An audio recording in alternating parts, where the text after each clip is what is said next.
We are extremely pleased that you are here. It is good to come together for the purpose of co-creating. Do you agree? Yes. You're knowing what you are wanting? Are you enjoying the expansion of your personal desire? That's a good thing. Because if you are enjoying your own desire, that means that your beliefs are somewhere in the vicinity of them.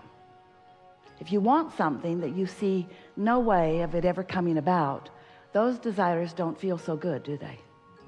That feeling of doubt or insecurity is unpleasant. And that's what happens when you have contradictory thought going on within you. I want this, but it can never be. Painful and untrue. Painful because it's untrue. Because you have the ability, because of who you are, and because of your power of focus, and because of the laws of the universe, you have the ability to focus anything that you desire into reality. You can't create for others, but you can create anything. You can be or do or have anything that you define as something that you want, as long as your own thought does not contradict it. And that's a really interesting thing, because sometimes you want things that you just don't believe. Sometimes you believe things that you don't want. But the most important factor is, what is your belief? Because your belief is your most practiced thought. When you think a thought and hold it as your point of focus for as little as 17 seconds, another thought like it joins it. Law of attraction brings that thought to you. And while the law of attraction is working in the background at what you might consider to be an unconscious level, as you focus upon things and focus upon them longer, eventually you think a thought often enough and long enough that it becomes a dominant thought within you. And that's what your beliefs are. And your beliefs equal your point of attraction, because what you're thinking is causing you to emit a vibrational signal that law of attraction is answering with things like it. And so it's easy to understand how beliefs get so rooted within you. Some of the beliefs that you hold are very beneficial to you, some not so much.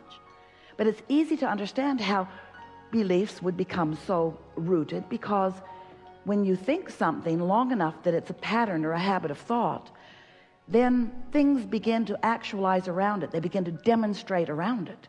So what you believe happens, and then you believe it more. As you listen to other people talking about what they believe, and you see them demonstrate it, then you believe it more. Esther argued with us in the early days of our interaction. She would say, Abraham, it's true. That's a true thing. So don't you think, I've been trained, she said, to be objective, to weigh the pros and the cons and the pluses and the minus, to be balanced in all things, to give my attention, to be objective. It's a true thing. So shouldn't I at least acknowledge this true thing? And we said, anything you acknowledge, anything that you focus on, you are practicing a vibration. You are practicing yourself into a pattern of belief. And that pattern of belief therefore equals your point of attraction, and therefore becomes what you are demonstrating or manifesting in your life experience. And therefore, if we were standing in your physical shoes, we said to Esther a lot, and we're saying it to you, we would focus upon those things that we want to manifest. We would focus upon those experiences that we want to replicate. Anything that you want plenty of in your life experience, give your attention to it. And the things that you do not want to perpetuate in your life experience, or even upon mass consciousness in general, withdraw your attention from unwanted things. But now here's a very interesting thing. There's no such thing as no in a universe that is based upon attraction. This is an inclusion-based universe, which means the things that you look at, that you want, that you say yes to, you include them in your vibration. They become part of your attraction. But those things that you don't want, that you shout no at, you also include in your vibration, because the universe is not differentiating between the word yes and no. It is only differentiating between your attention to it or your not attention to it. You see what we're getting at? So you can shout no all day long at things you do not want, and they come to you stronger and stronger and stronger because of your attention to them. Isn't that a good thing to know? So what do you do? What do you do if you don't want that thing? I don't want that thing. I'm not going to think about that thing that I don't want anymore. That thing over there. I'm not going to think about that anymore. I'm not going to think about that anymore. I'm not going to think about it. I'm not going to think about it. I'm thinking about it. I don't want to think about that thing. I don't want to think about it. I don't want to think about it. So what you have to do is think about something else. You think about other things. You just gradually, and it takes a little bit of time, it's gradual, shift your attention more and more to things wanted, and therefore not so much on things not wanted. But it's not an instant transformation. It's a general, gentle transformation. And it's helpful to understand what makes it easier and what makes it more difficult. So here are the laws of the universe simply explained, so that you can understand how it is that things are coming to you or to others because of your attention. So when you give your attention to something and you're thinking about it in very general terms, in that general attention to it, there is less momentum. The more you think about it, the faster the momentum. So when you've given your attention to something, your undivided attention to something, and you've given your attention longer and longer, law of attraction just fills in more and more details for you. And the more detailed a subject becomes, then the stronger your point of attraction is. The more general you are, the less. And so when we talk about law of attraction, we have to use the word or put the word momentum into the equation, because if you understand that law of attraction and momentum go together, then sorting this out will be a very easy thing for you. The best momentum story we have, Esther was amazed when she first saw the streets in San Francisco. Didn't seem possible that people would want to drive up or down them. They were. There they were. Imagine putting your car at the top of one of those hills, taking it out of gear, taking the parking brake off, and just for fun, just to see if the physics of this universe are still in place, you decide to just bump your car a little bit from behind just to see what might happen. Well, it starts to move, but you come to your senses right away because you've been around here long enough to know about gravity and inertia.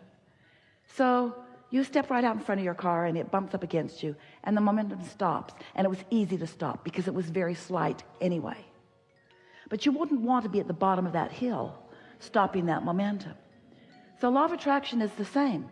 The more time or attention that you've given to a subject, the more momentum it has. And you are not going to stop that momentum all at once. But it is important to know that while you sleep, the momentum of your thought does stop. While you're asleep, you are not encouraging the momentum. It gives you a sort of reprieve from unwanted momentum. And when you awaken, you have the ability to begin it in the direction of things wanted. That's just a little tip from the universe. That's just a little fact that may help you. If there are thoughts that you would like to begin thinking in a new way, don't do it at the end of the day after something has gone wrong that has your attention. In other words, when you're really upset about something, that's not the time to deal with it, because dealing with something that you are upset with only increases the momentum of it. It gives it more sticking power.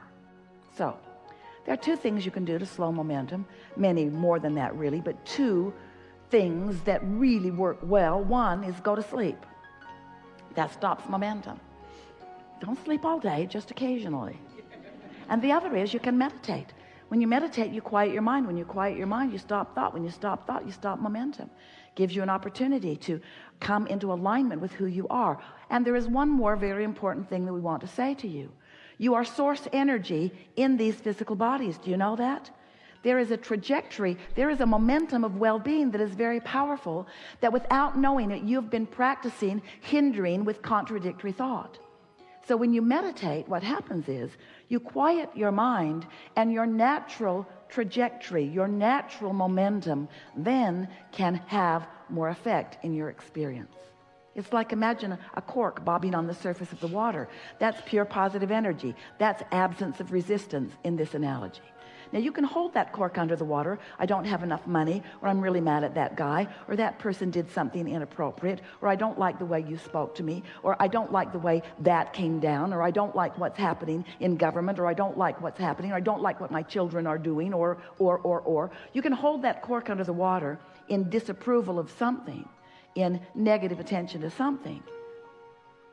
But when you are distracted from that subject, like in slumber or meditation or appreciation, you let go of the cork and it bobs right back to the surface where you naturally belong. So what we're wanting to say to you is that while you do, everyone does, you have some beliefs that are not serving you. The source within you knows who you really are and what you really want. In other words, all day, every day, as you sift through the contrast of your experience, you are launching these rockets of desire. I don't want to be rude. I want to be kind. I don't want others to be rude. I want others to be kind. I don't want to not have enough of this. I want to live in prosperity of health and dollars and so forth.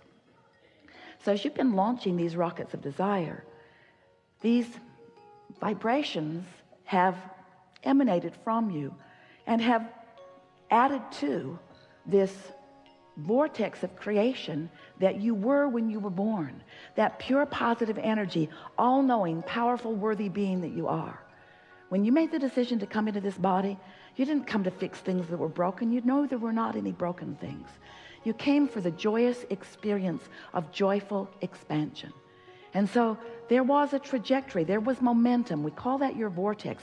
It's this vibrational reality that has the potential of manifesting, but you have to, in your conscious awareness, be in a vibrational place that is in harmony with what's in this vortex. So some of you have been listening to us for a while, yes? And you've been hearing us talking about law of attraction and how powerful it is, and how there's no exclusion. And even though there's a war against drugs, and a war against cancer, and a war against teenage pregnancy, and a war against, and a war against, and a war against, a war against poverty, a war against, the war against terrorism, a war against, all of those things are just getting bigger and bigger and bigger and bigger. Not one of those wars against anything is making anything smaller, because there is no exclusion. You cannot push it away. You only bring more of it to you, you see. And so the key to the happily ever after that you're wanting, the key is to clean up your focus. But you can't just all of a sudden stop thinking something that you've been thinking, because the law of attraction is bringing thoughts to you like the ones that are most active. So you've got to find ways of deactivating what you don't want by going general, and activating more and more what you do want, becoming more and more specific. You see what we're getting at? If you find yourself in the middle of a conversation about something that you do not want, stop talking about it as soon as you can. That helps. And in time, you'll stop talking about it, you'll stop thinking about it, you'll stop attracting it, you'll stop being part of that. Your point of attraction will shift. And that's really what we want to talk about here today. We've enjoyed this interaction more than words can explain. And we want you to know that these thoughts have never been before unto all of the universe. We've stepped into new places as a result of who you are. The universe has expanded as a result of this combination of thoughts and desires and beliefs. This expansion is what we all live for. In other words, we are eternal beings, all of us. We will never cease to be. And since we never cease to be, there's no place we're trying to get. All of that we think we're going to, you especially in your human form, is because you think you will feel better in getting there. But once you get there, then there'll be more and more and more and more.